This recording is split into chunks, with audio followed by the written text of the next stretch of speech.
This is Keys to the Shop, episode 105, the Leadership and Management Masterclass with Maria Cleveland.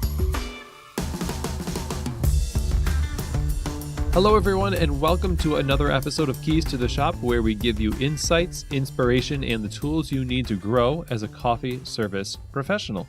My name is Chris DiFurio. I'm your host for the show, and I'm happy to have you here today. Welcome if you're a first-time listener. I'm really glad to have you here, and welcome back to all of you faithful listeners out there. I appreciate all of you. So today we are going to be talking with a superstar of leadership and management in specialty coffee. That is none other than Maria Cleveland, and we are going to get to know her and her story very well in this coming interview. She has done some amazing things and gives a ton of great advice all throughout this conversation. You're not going to want to miss this. So excited to share that with you. Now, before we get started, I want to thank our sponsors here at Keys to the Shop. The show would not be possible without them. So let's start by thanking Prima Coffee. Now, Prima is a specialty coffee equipment supplier, and they're based out of Louisville, Kentucky. And from the beginning of their company, they set out to make the best coffee brewing equipment available to the general public and to professionals, both. Their focus is on essentially curating the best equipment for every need, from grinders to espresso machines to under-counter refrigeration, big or small. They have it there. They just put a big emphasis on having the expertise to help their customers get the right gear to fit every situation. And that goes for if you're opening a shop, if it's your first store or you're opening your second store and expanding, they can definitely help you get outfitted with the right gear to fit that situation, no matter what it is. So reach out to them. Go to prima-coffee.com. That's prima-coffee.com. Let them know Keys to the Shop sent you and see how they can help you in your coffee journey get the right gear. And, I think you're just going to have a great experience with them. I've always loved working with Prima Coffee. So thank you, Prima, for your support of Keys to the Shop. I'd also like to thank our sponsor, Pacific Foods. Pacific is the company behind the Barista Series line of non-dairy performance beverages. They are designed specifically for the professional barista and the standards for excellence that they demand, whether that's almond milk, soy, coconut, rice, or oat milk. Its ability to take the heat from steaming and produce an unmatched silky texture and keep the flavor balance focused on coffee makes it a perfect choice for your cafe's menu. And with Pacific, we're talking about someone who has spent a long time being a real avid supporter of the specialty coffee industry, and it shows in the quality of their products and the fact that they listen to and serve the needs of real specialty coffee professionals. So go to pacificfoods.com, that's pacificfoods.com, and find out how the Barista Series line of non-dairy performance beverages can help elevate the performance of your non-dairy game in your cafe. So thank you very much, Pacific, for your support of Keys to the Shop. So, like I said, we are privileged to have an opportunity to learn from Maria Cleveland, a legend in our industry. She's been working in hospitality for over 30 years and in specialty coffee specifically for 17 of those years. She's a graduate of the Cornell University Hotel Management School. She went immediately to work for Aramark and then into Starbucks early on as a district manager and worked with them also on licensing concepts. She has worked as the head of human resources for McCall Associates and also served as director of wholesale, marketing, and store support for Peet's Coffee. Maria also was vice president of operations for Susie Cakes Bakeries and then a vice president of sales for Equator Coffee and Tea, and has also served on the board of directors for the International Women's Coffee Alliance. She now serves as the Western Regional Sales Manager for Ernex Brands. She's also a consultant and is an advisor to a supply chain transparency organization called BEXT 360. That's BEXT 360. Maria has pretty much boundless energy from what I can tell, and an entire world of experience from which to draw all of the advice and lessons and just stories that she shares in this episode. I mean, this is just a crazy inspirational conversation with Maria. We talk about her carving out her path in the coffee industry, developing business relationships. I mean, what has she learned from both her experience in large and small organizations? And what does she think that we can do to improve and grow our careers, our leadership, and improve our management? What tools can we use to do that? We discuss something called the predictive index in terms of hiring and getting to know ourselves and our staff better. What kind of things should we be focusing on for the future of specialty coffee as retailers, as people working in the shops? There's a ton here in this conversation, and I hope you're ready to learn from a master in leadership and management. I'm really honored to bring you this interview with Maria Cleaveland. Well, hello, Maria, and welcome to Keys to the Shop. Honored to have you on the show. Absolutely. Thank you so much. Been listening to your podcast over the past many, many months, and congratulations on hitting 100 recently, right? Oh, thanks. Yeah, I don't feel 100, but it's it's gone by quickly, actually. Yeah, it's true. It's cool. Yeah, I appreciate it. And, I have just spoken to so many people over the course of those 100 episodes, but I'm particularly excited to talk to you about your career. I mean, you've been doing coffee, specifically coffee, I think, for 17 years now, but a lot more in hospitality prior to that. Right. If you aggregate the years that I've specifically worked for either a coffee company or consulted in the coffee channel, right, you add them up and it's 17. But if we're talking chronologically, this is the 25th year that I've been in this trade. I drank Diet Coke in the morning in '93, and I fibbed in my interview with Starbucks Coffee to get the job. I told them I drank cappuccinos in the morning. But, do what you got to do. Yeah, right.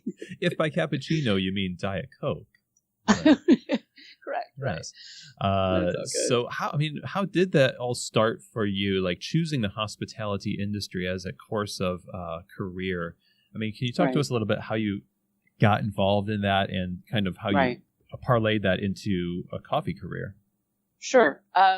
So I'm born and raised in Northern California, and I think that I knew that at a young age I wanted to get a business degree, and I think the family that I grew up in very much influenced the things that are important in life. And in my family, it's about being together, cooking for each other, and then travel is pretty important as well. My mom was a travel agent. My father was a radio correspondent for ABC for 20 years. But the crux of it was my grandmother and grandfather on my maternal side just hosted great parties. That was like the life of our family was, going to their home. Right. And that's the essence of hospitality is you're inviting somebody into your home or into your heart and taking care of them as if, you've known them your entire life. So when I was in the 8th grade, I made a declaration that I was going to go to this one specific school.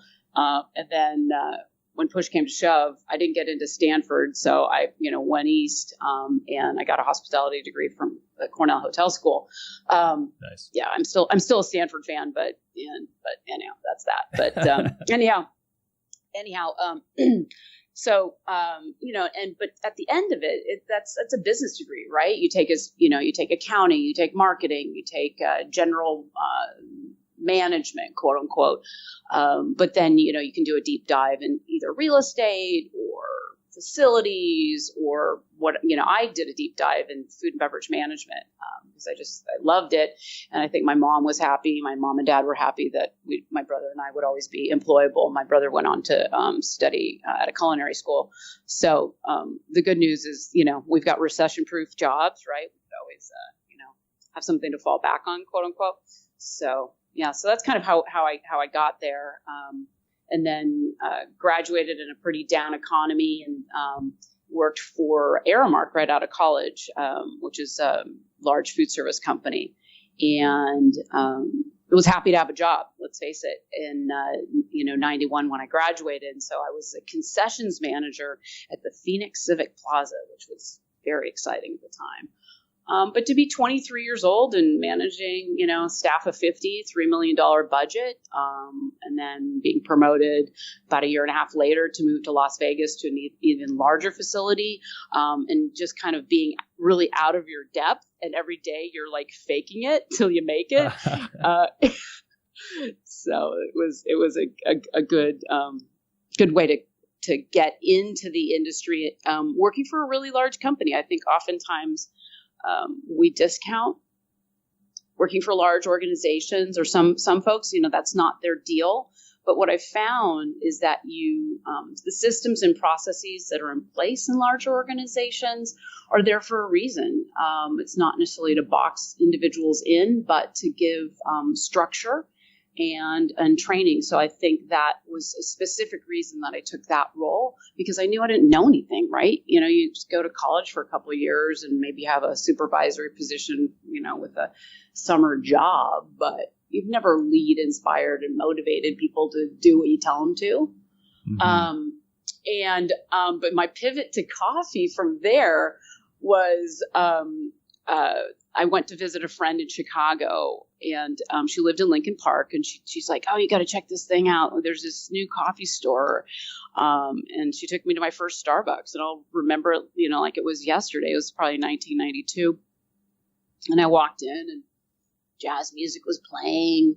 Everybody looked to be kind of my age, and I think I had an iced vanilla latte, and I'm like, wow, this is cool.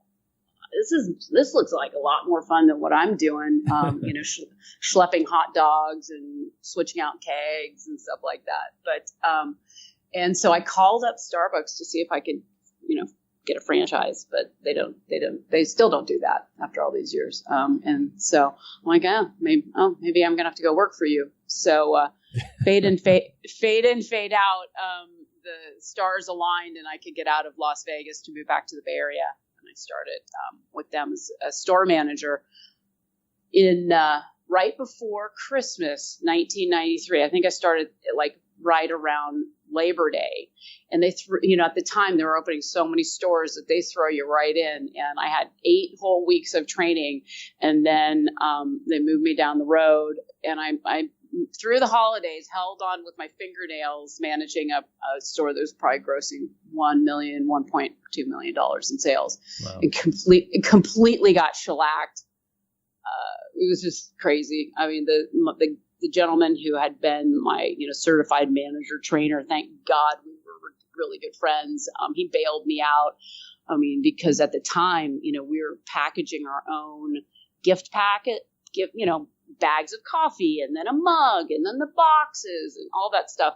I didn't have enough staff and this and that. So, it's those times where the relationships that you build in your career, people come to your rescue when you ask for help. So that was interesting. So anyhow, it sounds like a big challenge just to, dive into these things, like 2 in a row that you were just kind of trying to stay afloat in this era mark. Plus now you're jumping into this mammoth operation with Starbucks. I mean, it seems like you have to see the light at the end of the tunnel. Like, what were you clinging to? Like, this is going to be good for me in these ways. Because I think, maybe somebody else could have just been in that position and thought, screw this, I'm not going to deal with the stress of the situation. Yeah. Well, I think, at the time you're not, at the time I didn't like, oh, this is where I want to go in the next 15 years. This is where I want to be, and I'm going to crush this job so I can go do that. I was just, you're taking it one chunk at a time. And when I started with Starbucks, there was about 250 stores. And I think that in reflection, I saw it as an opportunity, right? It was a kind of cool company. And they were growing. There was going to be opportunities to learn new skills and have a somewhat career progression. An amazing investment in training in terms of leadership training, and so you're building skills. And so at the time, you don't know that you're building, a toolkit or skill set in terms of coaching and staff deployment, how to be a trainer. So one of the things that I was so fortunate to have is that, you go from being a store manager, and then at the time, if the store was performing well enough, they would ask you to be a trainer of other managers, right? And so then, you go through a whole week-long train the trainer program. So you're learning that skill set. And so yeah, you're dealing with the stress because you don't want to be out of a job. I don't think I wanted to move in with my parents. You do what you got to do. I remember a time where I did, my assistant manager had a young child that she was a single parent. And the way that the schedule worked out is that I had to do back-to-backs for about a year. And that wasn't no fun. So I lived about 35 minutes away. So I remember sleeping at my parents' house once a week. You close the store, you get back at 11 o'clock and you get back, you get up in the morning, go in at 6 o'clock in the morning to do it all over again. But that's, from my perspective, one of the things that was important to me is, there's a concept that Howard Behar, who was the COO and second to Howard Schultz for many years, it's servant leadership. And I think that was one of the most important takeaways of my time at that organization, that really it's not about your needs or what is important to you in leading a team. If you can be reflective and be centered enough to ask your team members open-ended questions, have one-on-ones to understand what's their motivation for coming to work and what's going to get them to the next goal or the next raise or what have you, you can be a much more, centered leader of people. And so, so Kelly, who was my assistant manager at the time, what she really needed was to be able to, take care of her child. I can, so long ago, I can't remember what it was, but, and so, okay, yeah, is it fun to do back-to-backs? It's kind of a bummer, but those are the types of things that you do, right? Yeah, it probably ended up developing you in ways that had you not had to grit your teeth and do that and serve in that way, you would not have developed the thick skin or even been able to really sink your teeth into the opportunity the way that you did. The other thing, too, though, that was a pivotal role in the sense that it was a smaller company at the time. And the regional vice president, who was responsible for that Southwest region, was also responsible for the licensing stores. So that is airport locations at the time. Now, all these many years later, there could be a licensed store in a hotel, or there could be one on a college campus or whatnot. But at the time, they were only in airports.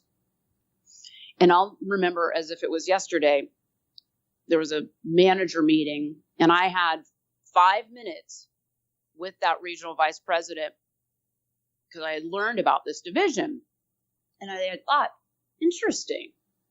We're having a licensed store and the employees aren't ours.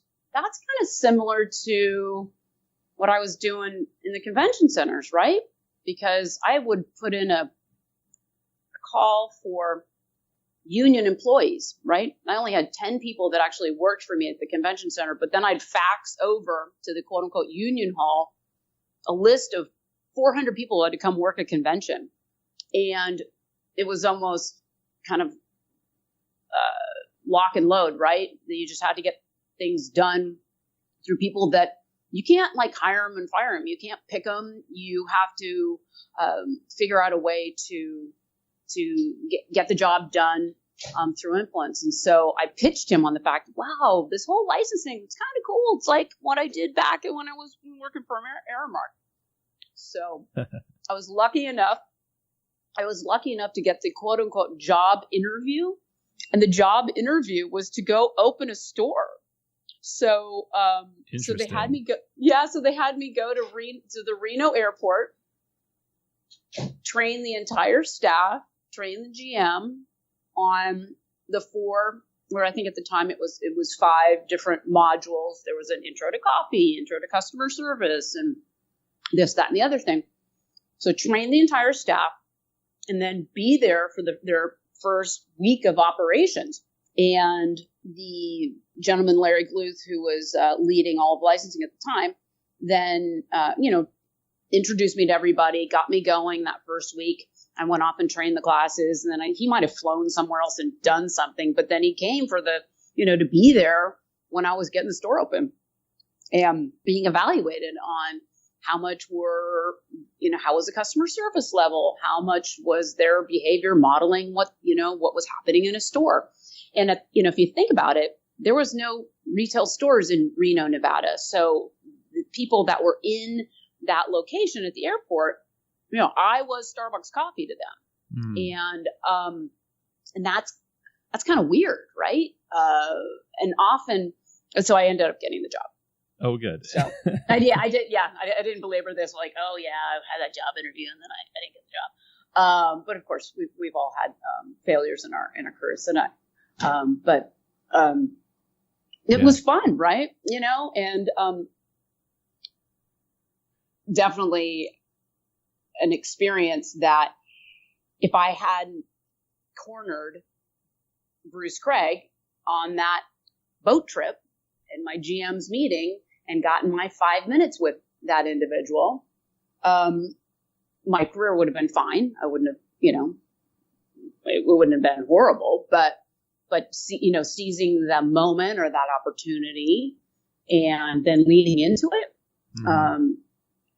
That was kind of a cool time. That's awesome that you just had the, thought to do that and sort of be audacious with how you communicate and what you're going for. And like you said, you could have just been fine. And for a lot of people, that would have been the route to take, but you seized the opportunity, and it looks like it kind of enabled you to take on a bunch of other really important roles. I mean, you were director of wholesale and licensing for Pete's and store support as well, which sounds like, obviously you wouldn't have been able to do that job had you not the experience that you're just talking about. Perhaps wouldn't have been considered for the role, but right. Yeah.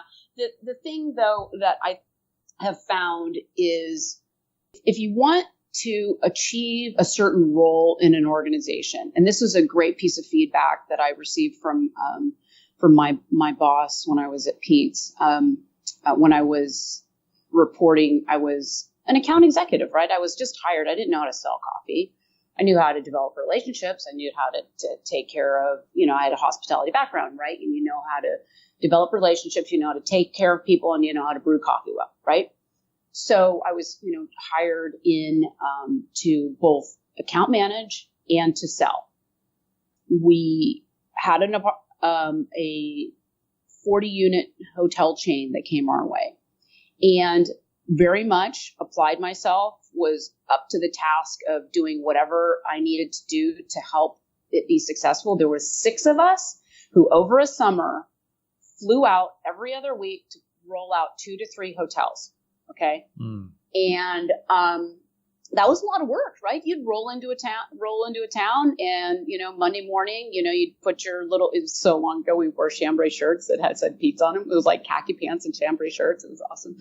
But you'd roll in and, it would be another coffee vendor. You had to get all the equipment installed. But what we had to do though, is we had to develop a binder of how we were going to do this, and then how the hotels were going to maintain the quality standard. So I raised my hand, and with another one of my coworkers, we developed the binder, right? We had never done this before, so we needed to figure out a site inspection form. And so I got into Excel, and myself and another coworker of mine, we developed then the site inspection form that was in triplicate. Okay. And so it's in those opportunities that you don't know what you're doing, but you have a job that has to get done, and you want it to go as a team, you want it to go as smoothly as possible. So you're not rolling into a city and it's like totally jacked up and you're wasting your time because you got to go home maybe for a week and then get on the road and do it again. And so in that sense, when you're in that type of position that you're on a team that's got a big, big project to accomplish, let's face it, we don't have somebody on the table when we're performing open heart surgery on them. We're just needing to get to the, a position where we can roll out 40 hotels in a given summertime, right? Mm-hmm. And so you're just trying to be as organized as possible. But by raising my hand and saying, yeah, I'll do more than is expected of me in my job, that is the thing that gets you ahead. And one of the best pieces of advice I ever learned was when I was in that role, just as an account manager / account executive. My supervisor decided to leave the organization. She decided to move north, open up her own company, and we were left in a void position without a director of wholesale and licensing. Okay, and I needed to prove myself to the person that was in the VP role that I was the person for the job, and so from that perspective, he had said to me at one point, I must have said to somebody in the company, a VP, or I don't know, maybe it was a CFO or something like that. They saw me in the hallway and asked me a question, and I answered, I don't know. And maybe I walked down the hall and just kept rolling. And he gave me a really great piece of advice later on. If anybody in a senior leadership role ever asks you a question and you don't have the answer, take a breath and say, you know what, I'm not sure about that, but I'll certainly get back to you. Right. Right? And that is just a nuance of, they thought enough of me to stop and ask me a question. And if I was in a position that I was going to walk into their office and ask them a question, they would not turn around and say, I don't know, good luck to you. So, but from a position of then creating opportunities or being somebody that in the organization that then is perceived as, guess what? They might not have the answers, but they have the confidence, the colleagues to go figure out the answer to the question. And it might not be perfect, but at least it's the next step in solving a problem. Yeah, you're taking on the responsibility upon yourself. You're sort of being a servant leader in that moment too. Even though you weren't necessarily asked, you're volunteering yourself to, serve their needs, which is to find out the information. And that's a great word for it, that nuance of the job, because it seems like it might be considered a waste of time to just do a little extra or to take on more than you already have, because no doubt you're just busy. You have a lot of stuff on your plate, and to take something else on, it takes some long-term vision of what your job actually means rather than just the immediate. And it sounds like you were always kind of nursing that idea that this job is more than just the right now. It's about how I can harvest something in the future. Does that sound about right? Yes and no. I think that I'm actually in Santa Barbara right now. I'm at Dune Roasters, and the team here, I met them at one of the regional barista competitions, and they just introduced me to somebody else, and I said, yes, Maria's very high energy. We met her at as a tech judge in Reno recently, and that's me. I had a Jack Russell Terrier for 17 years, and my partner says that pretty much we're the same. We're either going or we're not going, and right, you're either go or you're absolutely asleep. But from a career perspective, and I didn't have words to put against this up until just a couple of years ago, is I guess I'm an entrepreneur, right? There are entrepreneurs, and then oftentimes there are intrapreneurs, which are people in organizations that are not necessarily satisfied with the status quo and have an internal vision of how it can be. And that's fun, and then sometimes challenging as well, is your vision as an individual, as a human being in an organization, then need to fit the capital structure of the company, the human resource structure of the company. If it's a corporation, how much does the company want to grow? Or if it's a privately held company, what is the the vision and passions of then the ownership group? So yeah, the entrepreneur thing, I think I leveraged that as moving into the director of store support role at Pete's. I actually just saw that there was a need, because when I had worked at Starbucks, there was that role. And as an organization, there was no single leader that then worked on cross-functional programs, right? So that interfaced with the accounting department when they wanted to roll out a new gift card initiative, or the marketing department to do ice blended lattes with, crazy shavings on the top, but they didn't know where they were going to get the implement to shave the chocolate on the top. So, right. Yeah, but that was such a fun job, because I patterned myself after a really great lady at Starbucks. Her name's Kathy Lindemann. And I just would, oftentimes when I was like at a point like, oh my gosh, what am I going to do here? I'm like, I'm just going to do exactly what would Kathy do? What would Kathy do? Right. And, like, for example, we had the 40th anniversary, and I remember, when there was a big deal, there would be meetings or regional meetings, and you'd get organized, you put together a binder, and then you go on a road show and you talk to everybody about it. And you're like, this is coming down the pipe, and you'd get up there and be a cheerleader about the thing. So, anyhow, So that's kind of that role. Well, you spent a lot of time in, what a lot of folks would consider, the larger chain corporate coffee environment. Mm-hmm. So there's a lot of systems, there's a lot of processes, and the differentiation, I suppose, is second versus third wave, which then as vice president of sales at Equator, it seems like that would be a different world. Was that really a big change to go from sort of a larger corporate structure to a smaller, more quality-focused, I don't know if Microchain is the right word, but there it is, Microchain? Sure, right. I think that Equator scaled up now to 7 or so stores and a burgeoning wholesale business. That was an opportunity. I had developed a relationship with Helen Russell, Brooke McDonald, and Maureen McHugh over the many years that I was at Pete's. I had developed a personal relationship with them. We had at Pete's a very, very specific type of customer that we would take on as a wholesale account, and also a geography that we would not open accounts if they would be in a certain geographic area of our stores. And one of my first jobs in high school was at Nordstrom, right? And very customer driven. One of the things you learn at Nordstrom is you never say, I can't sell you that. Or if you didn't have the thing to sell to the individual, you would give them 3 other places you would go purchase that item.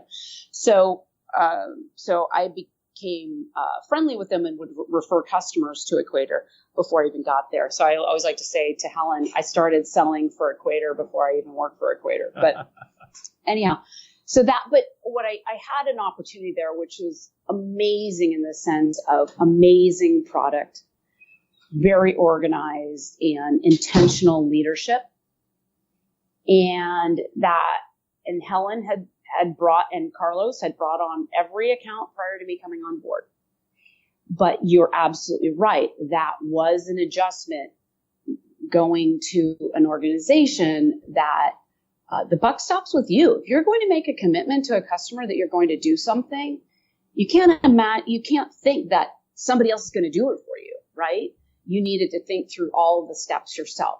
So when I was at Equator, you're going to a smaller organization that you're bringing in the tools and structure that you've built, and I would like to call it structure light, light structure. You're only putting the structure in place that you really liked, the the things that were in place that were a pain and that didn't really serve you and just maybe slowed you down, you wouldn't do that. But, you would want to make sure you roll into a wholesale account and you have all the small wares that you need and, even the cleaners that you need. So I'm in a business development role at Ernex now, and internally we took our espresso starter kit, which was something to clean the espresso machine, the grinders, the milk system, and then I added the tabs to clean the brewer, because I'll be darned, when I was rolling out accounts, I would have rather just shipped them out a box to make sure that every account has everything that they need to be successful from the get-go.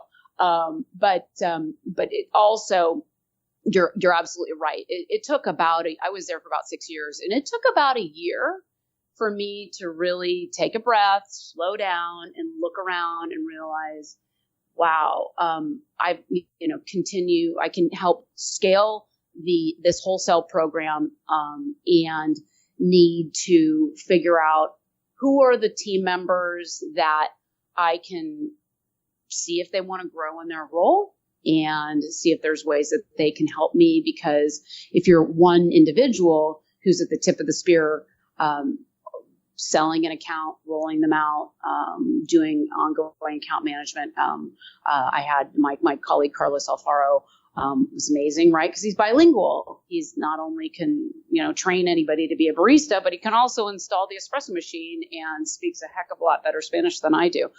Then you have to lean on techs, right? You have to make sure that the technicians, be it in San Francisco, LA, New York, they understand the standard of a rollout that you expect, and you're kind enough to them that you can be charming, that they'll go out and fix the account when maybe you're only calling them 2 times a year to go fix something after there's been an installation. So that's something I very much learned in being of a small organization is that it's not only training people on your team that are on the payroll of your organization, is then your vendor partners then become an extension of your organization.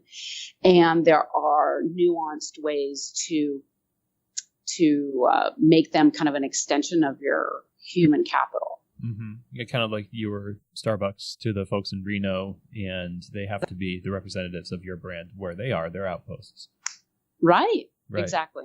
Like, for example, if you hire a technician to be at an install, they're a reflection of your brand. If they're there with you, they are a reflection of the standard of service that you're delivering. And so therefore, it's important to meet them ahead of time and invest the time to develop that relationship, so that if you're, for example, I had an account in Charleston, South Carolina. It was a very important account. It was a Michelin star restaurant within a very high-end resort. And so when I rolled out that account, I spent a good amount of time with them on the phone ahead of time. And then I got to the hotel a day ahead of time so I could meet the technicians. I could help them unbox all of the equipment. I could build rapport with them, so that then when I was in a pickle and that machine was down, they're like, oh, it's not just transactional. It's not the people from Equator calling me, but it was a relationship. Oh, Maria's calling me. God, we had that great time rolling out that account together. And they're then willing to maybe do a little bit more for you. I mean, you've seen so many different iterations of specialty coffee over the years of doing this, through developing wholesale accounts and opening stores. I wonder, from your perspective, what strikes you as being different now in how we run our stores than when you were first starting out? Are we doing any better, I guess is what I'm asking, specifically in, these the time of where we're so many third wave shops in all of these major cities. Are we doing better? And how can we improve if not? Well, I'll say yes and no. We're doing better, and then we're doing a really, I'll say, very poor job. Do tell. I think we're coming out of it, right? There was a period of time of maybe about 5-6 years ago, where I'm not asking for 3-minute transaction times. I'm not asking for a draconian, hey, our company is going to be 3 minutes or under, and we don't care, what time of day it is or what have you. But there was a period of time, and as I mentioned, about 5 or 6 years ago, where you would go in and there would be a line at some cafes, a good 20 deep, and you look at the 4, 5, 6 people that are behind the bar, and they're just not moving with intention. They're just, it's like and you would also you would look, the one thing that I learned, and pardon me if I'm using a sports analogy, but there is nothing more beautiful than a store that is properly deployed, has a clear quarterback, right? To use a sports analogy. You can walk into that store and who is manager on duty, and you don't care who it is. It could be, I don't care how much they're paid or if they own the place or whatever. But if it's a super busy bar, it's got 7 people behind the line and it is moving like they're ballerinas, there's nothing more beautiful than that. But I'll never forget, there was a place in San Francisco, and I wanted a cup of coffee. I was downtown. I'm a glutton for punishment. I counted how many people were in line. There was 15 people in line, and the amount of people, if the staff was actually moving with an intention of caring about the guest or translating to the guest that they cared about their day, and that yes, they wanted to make them a great drink, but get them on their merry way in an efficient manner, it wouldn't have taken 18 minutes to get all the way through to then the pickup and on my merry way. So the best, I will tell you, this is like it was yesterday. I have had the fortune of traveling all over the world, and I was actually in Melbourne a couple of years ago. Some colleagues of mine gave me an awesome list of where to go, and there's a cafe by the name of Patricia. They roast their coffee at the Bureau Collective, which is a co-row in the Melbourne area, and it was one of the most impressive cafes that I've been to. I can't tell you how long. So very small shop, and there was a deployment of about 6 people online that morning that I was there. It was in a downtown area, so the guests were queuing out the door, and the staff came from behind the line, walked out the door, and took your order, wrote it down, got your name with a smile, went back, and wrote down, and then rang you up. So then by the time you got to the register, you paid, and then you would walk down the bar, and then I'm a nerd and I'm watching, how everybody's working and what type of equipment that they have. It was the first time I actually saw a puck press, because carpal tunnel syndrome is a real thing. Oh, amen. Yes. And I don't really think there's any glory in tamping if you're going to give yourself carpal tunnel syndrome and need to have surgery, anyhow, but it was just a sight to behold. And so who was behind the line? I come to find out it's the gentleman who owns the place.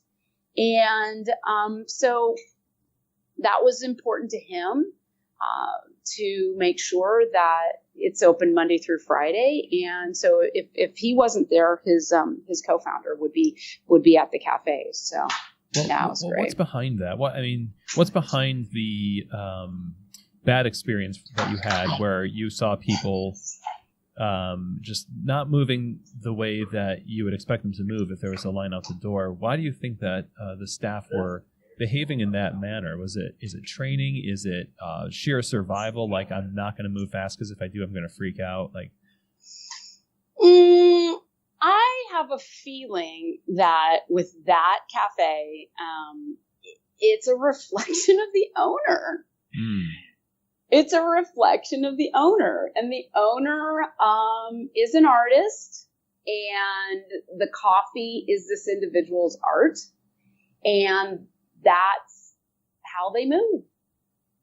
Okay. And that's not necessarily wrong for that person. For me, it's a little annoying. I will tell you that in the last many years that location, and they have a couple of other locations as well, they put a little bit more more focus in, I think, training and moving, moving the line a little bit more quickly without compromising quality in any way, shape, or form. But let's face it, it's a competitive landscape. And, the city that I grew up in the San Francisco Bay Area, about a half an hour south of San Francisco, but I've lived now in the Bay Area, moved back about 20 years ago. And let's face it, there's a lot of opportunities to go to get great coffee in the city of San Francisco. So they're all competing with one another. Mm-hmm. So maybe they've had to train their staff a little bit better, and there's been a focus in leadership on hospitality. So what do you think are, for the leadership, what do you think are the behaviors and traits that owners and leaders need to have that contribute to a good expression of service in a cafe that would benefit the leader, to develop them the way like you developed yourself, but also so you as a customer get a great experience in the end too? Yeah. Well, I think that in terms of hiring and staffing, it's important one of my colleagues that I worked with a couple of years ago, when I took a few years off from the specialty coffee industry, and I was the VP of operations for Susie Cakes Bakeries. It's a colleague of mine from school who had been the founder, and I started. And there's about 6 locations, and we very much had a focus on being very slow to hire, but quick to help people move along if they didn't meet our standard of service. And one of the things that we did was we performed a stage, which is a French term for a trial, right? Mm-hmm. That's what chefs do. And so we actually had behavioral questions that we would ask the individual to gauge how focused they are in developing, great relationships, long-term relationships, because certainly in taking care of guests, you want somebody who is desirous of getting to know their regulars on a long-term basis, or being able to engage with somebody to understand, like, this person maybe doesn't know much about specialty coffee, or this person wants a kind of a nerdy experience. So at this company's called Susie Cakes, we would have somebody who had gone through the first and second interview phase, and we would have them come work for us for an hour, and we would pay them. And the first thing that we would do was we would hand them a uniform, and we'd have them put that on. And then one of the ways we would evaluate them when they left is, how did they hand us back that uniform? Did they fold it nicely? Right? And so, and then the other thing as well is we had a certain way that we would greet each guest. And so it's called modeling the expected behavior. You would walk them out on the floor, and you'd say, hey, you're going to help me cut samples. You're going to, I'm going to show you how to bag up some cookies or whatever. And one of the things that we do here to greet guests is, say, hi, welcome to Susie Cakes. And so I want you to do that with me. And, so the first guest who would come in, they'd probably be, a little bit sheepish or what have you. So I would say, hi, welcome to Susie Cakes. And you'd start a conversation with the individual, or they'd just go look around. And then I'd look at the individual, like, did they say that? Did they greet the guest as I just asked them to greet the guest? And then the next person that would come in, maybe I wouldn't say anything, and see what are they doing what I asked them to do, which is something as simple as, like, hi, how are you? Are you having a good day? So there's really simple ways to gauge if the individual is extroverted enough to be successful in a guest-facing role. And if they are, great. If they're not, maybe that's not the right role for that individual. So you as a leader need to know what those priority points are for you. Like, what is the style of service here at Susie Cakes or wherever it is? And it seems like a lot of shops might not take the time to think through exactly what it is that are the most important, like top 5 or 10 things that they want the customer to experience. Mm-hmm. Mm-hmm. Sure.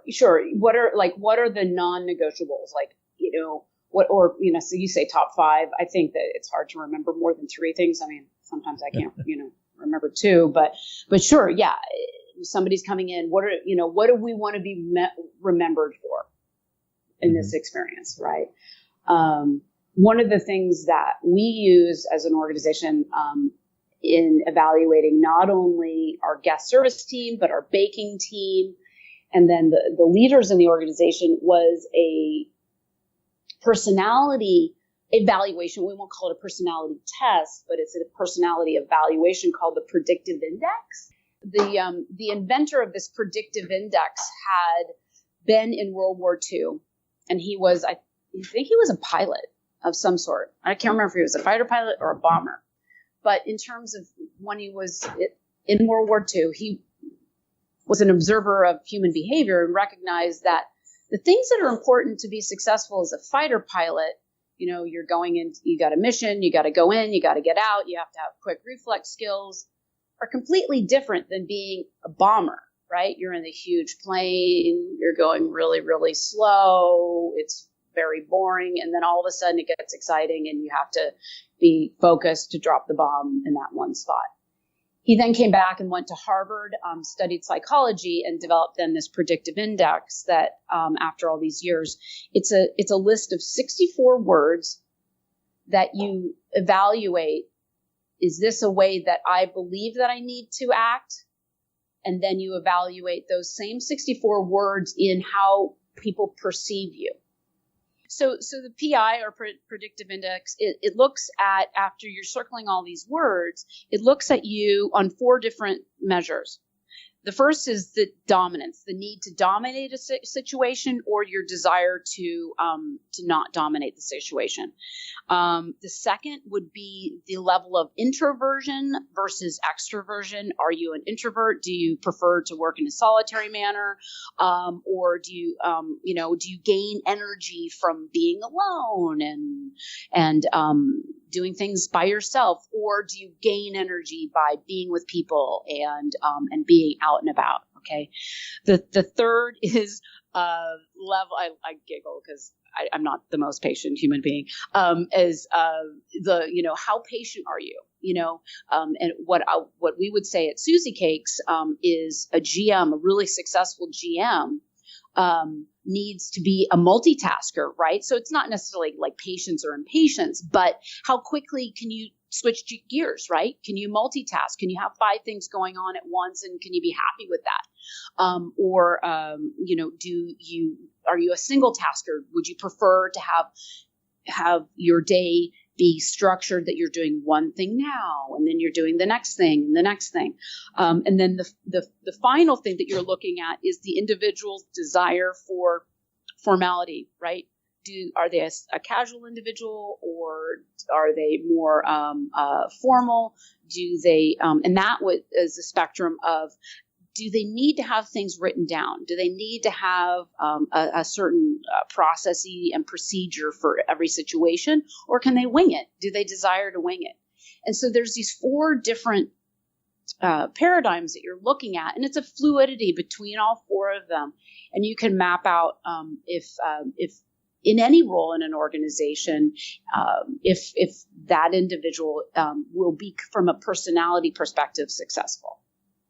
Excellent. And that sounds like it's just so beneficial for leaders as well, because they're going to use it for hiring people for sure, but maybe the standards that we apply to people that we hire, oftentimes we don't apply to ourselves for some reason. Right. Yeah. And actually, I used it as a way to connect with my team so that we can understand each other better. That's great. Right? Yeah. Is I would bring my PI, and I'm like, I'm an open book here. This is me. You work with me every day. You know how fun this is. So let's talk about when I'm asking you to do this, or you're asking me to do something for you.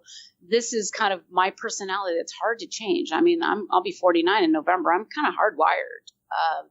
You can grow. I had an opportunity that two of my team members, there was one day that we were opening a new store. It was super stressful. I was being loud and like, Maria, you're frightening the new team members. Like, oh, okay. Okay. So, right. But because we had built some rapport and some trust to one another, like, oh, okay. Thanks for the feedback. I appreciate it. That's excellent. I laugh a lot at that example because I once hired somebody who ended up being a store manager at a cafe a while ago who confided in me afterwards that when she came in as a customer, she would often think that I hated her just because of my natural resting face, the way I conducted myself, which is a perennial issue for me. But yeah, it's so fun. In learning about yourself and other people is such a constant, almost Sisyphean task in the hospitality industry.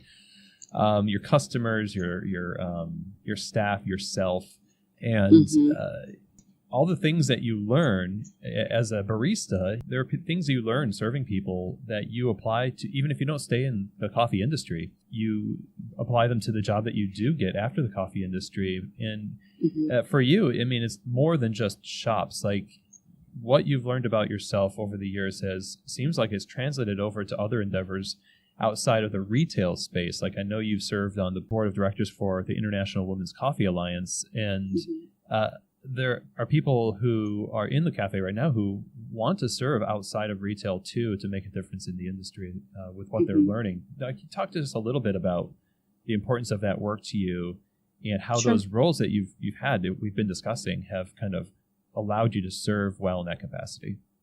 Yeah.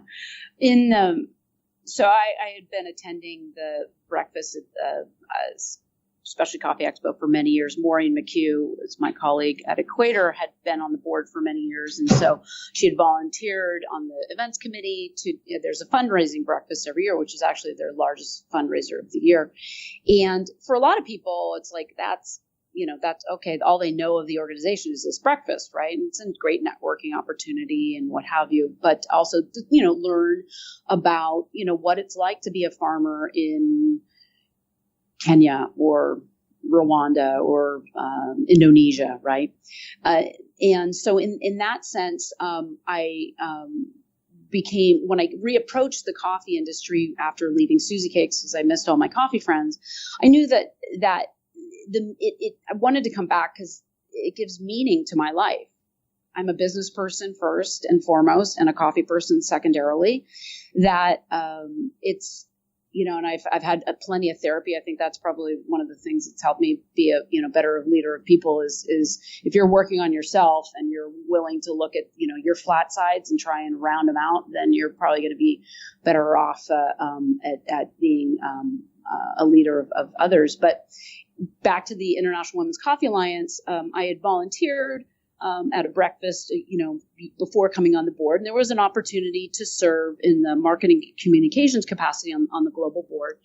And all I was doing there is bringing, some technology and tool sets and energy to connecting with the chapters. And from my perspective, it's just moving on to a different set of people that I get to meet in this industry, right? How lucky am I that I was working for a company that I was sent to go to the Specialty Coffee Association show in Japan, SCAJ, for work in a business development capacity, so that then I could go to the cupping and help organize the cupping at that event. It's as simple as that.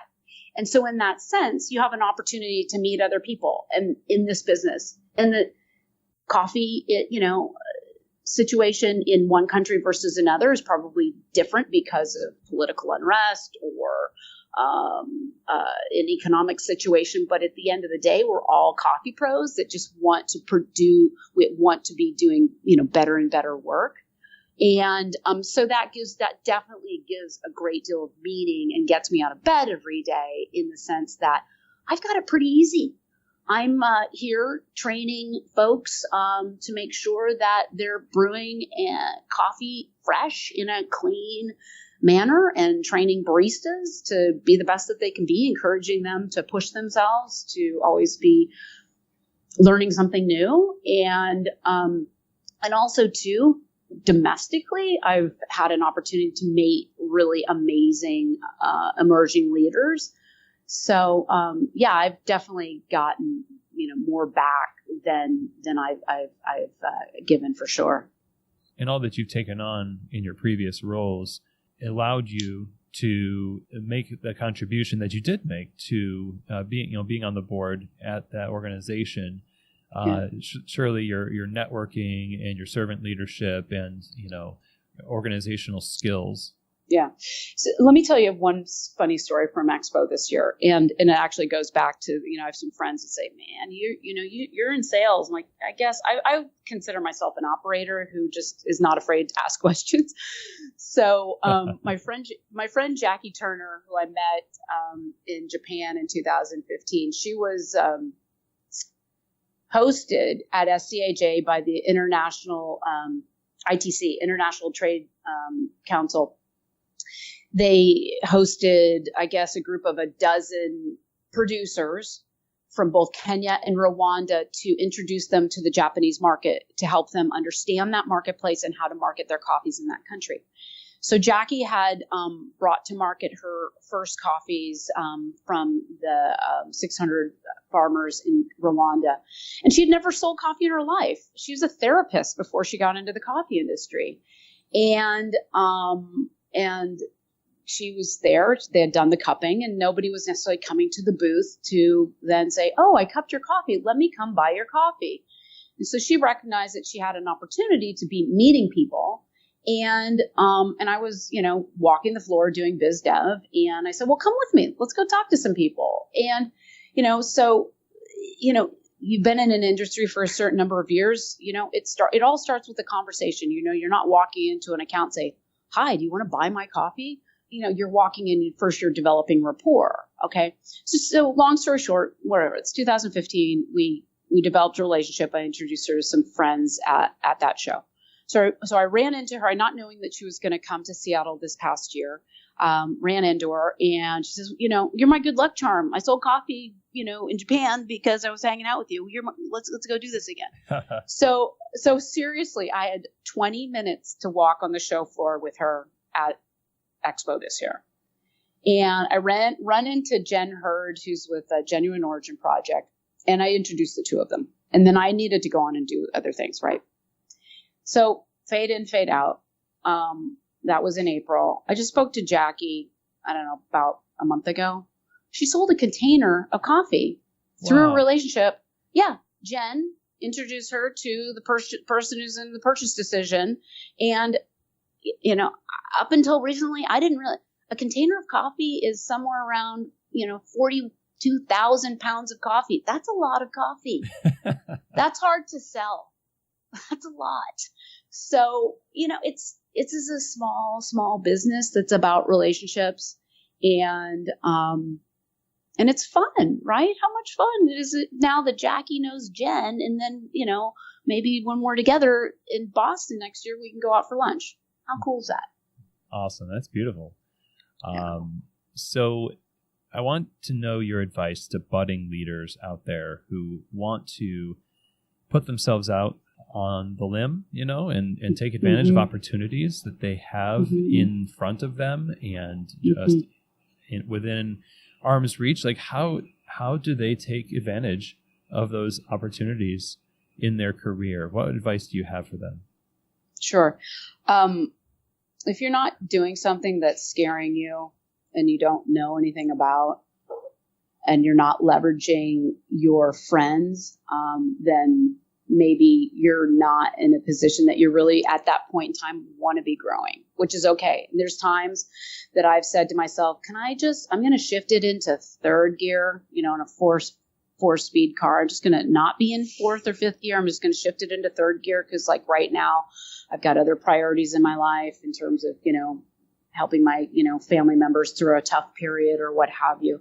But it's being grounded enough to understand where you are in a certain phase of your life and Have you set goals of where you want to progress personally, professionally, and, with your family, and pushing yourself a little bit? Also being cognizant of the tool set that you need to be a leader. You probably learned on the playground when you're in grade school is, playing on teams, doing homework with your friends, and asking for help. Because if you don't know how to do something, I bet in your circle of friends, you've got plenty of folks that care enough about you to coach you along. It's just being honest enough with yourself to say, I don't know the answer to this question, and I want to get better, and so I should ask for help. And then the last thing as well is, are you that person on the team that if the building was burning, that the folks would go with you to get out of the burning building? Do they trust you enough? Do they trust you enough to lead them to the other side? That's a hard thing, because you'd have to be honest with yourself. Yeah. Am I showing up? Yes, they'd totally follow me. Yeah. Great advice. As we become leaders in the industry, we're going to be sort of pushing the industry into the next phase. And, largely the people who listen to this show are in the retail space, and that's where they're going to cut their teeth in leadership. Yeah. So the question is, and this is my last question to you, it's a big one. What do you think is the most pressing thing for us in retail, specialty retail, to focus on, to impact, to push forward as a retail industry? Sure.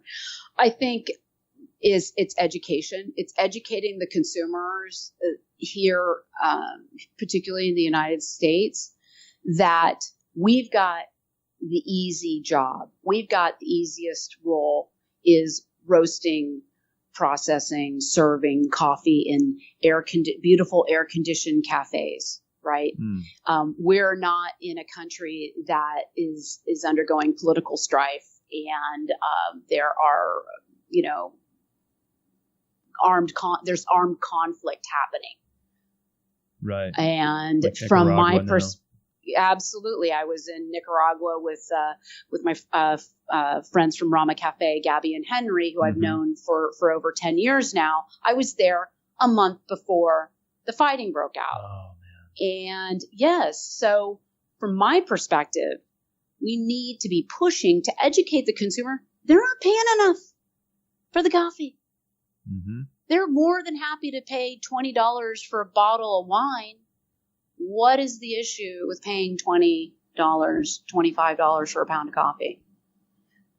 From my perspective, the fact that the C market is now lower than 40 years ago, there is a moral obligation to making sure that we're pushing ourselves to educate ourselves of what's going on, not only in our backyards, but what's going on globally.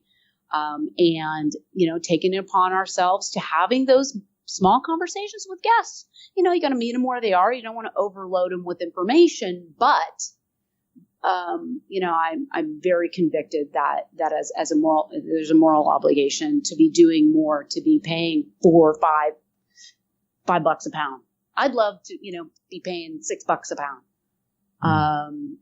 And I'm advising a supply chain traceability by the name of Bex 360 that is doing some very interesting work at Origin to shine a bright light on that last mile of the producer, and to enabling communities to have access to financing to improve their lives. That's awesome and well said. It seems like the case that the more minds we have being educated about a problem and the broad scope of our industry, the more likely solutions to the problems are going to arise. So, yeah. Maria, I've really enjoyed this discussion. This has really been educational, in terms of leadership, in terms of inspiring us to just push ourselves and push our industry forward. I really thank you for this time. where can we go to find out more about what you're up to and to just keep tabs on your projects and what you're doing in the industry? Oh, sure. So I'm old enough to have developed a Twitter account years ago before I even knew that Twitter was going to be a thing, right? I live in the Bay Area, and it was actually my dog's name. So my I don't use the Twitter, but mostly Instagram. It's at ZoomerPC, which his name was Zoomer Phantom Cleveland. So that's it, at ZoomerPC on the Insta. Nice. Cool. Well, again, thank you so much. This has been really great. I appreciate your time and just sharing with us today. Thanks so much, Chris. I really enjoyed it. If there's one thing that I've learned from Maria during this conversation, it's that we should be looking to do more than is expected of us to leverage the situations that we find ourselves in and take advantage of opportunities that present themselves today. It just shows so clearly in the arc of her career what kind of fruit you can harvest from that kind of investment. There's going to be some tough times. No one would deny that. But how you grow through those things as you set your mind to simply, improve both yourself and the company you work for, and also the industry that you work in, is going to yield some great fruit. I love her advice to do things that scare you, that's a good way to make sure that you're growing, kind of like getting out of your comfort zone. Also leveraging your network of friends and contacts and kind of not being afraid to ask for help and volunteer yourself to be the helper. And I love ending on the advice to do what you can and push yourself basically to educate yourself and customers. Now, she made this stipulation, and that's that you don't want to give too much data where it's not wanted and all that, just overload them with information. But the consumer does hold so much in their hand when it comes to the future of coffee. And ultimately, that's who we represent. Those who are making the least are being represented by those of us who make the most. And just putting it that way should motivate us to say, what can we do to get people to pay more for coffee? What can we do to educate the consumer so they have better information to go on when they're deciding if they're going to purchase specialty coffee or if they're just going to purchase commodity coffee? Sometimes it's just a simple decision. So much here, and I would encourage you maybe re-listen to the episode, take notes if you haven't already. Really worth it. And I want to thank Maria for coming on the show and sharing her story and advice. It's just so invaluable. And we are just a better industry because of you, Maria. Thank you so much. Speaking of notes, if you want the show notes for this episode, you can go to keystotheshop.com and sign up for the newsletter that comes out on a weekly basis. You will get the show notes sent to your email along with other bits of news and helpful links, both related to what we talked about in the episode and also things that I have found around the internet that might be helpful for you in your career. Just go to the sidebar on the website once you get there and enter your email address, and it's as easy as that. If you want to reach out to me directly, you can do so by emailing chris@keystotheshop.com, and I would really love to help you with questions that you have or receive feedback, comments, and things like that. If you have inquiries about working with Keys to the Shop Consulting, just again, chris@keystotheshop.com. Let's talk about how I might be able to help you in your business. And finally, if you haven't yet, I would encourage you to subscribe to Keys to the Shop.